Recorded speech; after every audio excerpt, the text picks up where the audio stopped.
We'll guide you through how to stream on YouTube using Streamlabs. If you find this helpful, consider subscribing and liking the video. First, open your browser and go to the Streamlabs website.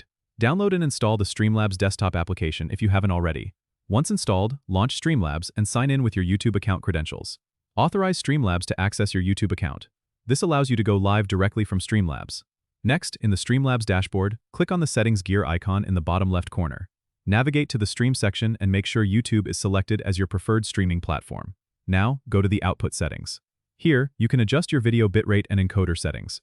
For most users, keeping the video bitrate around 4500 kbps and using the hardware encoder if available is recommended for a smooth stream.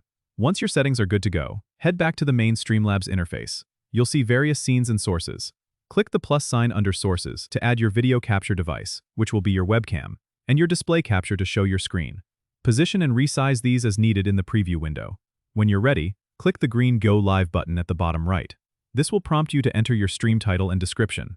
Choose the privacy setting for your stream, whether it's public, unlisted, or private, then hit the Confirm and Go Live button. Your stream will start on YouTube, and you can check the YouTube Live dashboard for any live chat or stream health updates. Remember to test your audio levels and check your internet connection before starting to ensure the best streaming experience. Don't forget to subscribe and comment if this helped you out.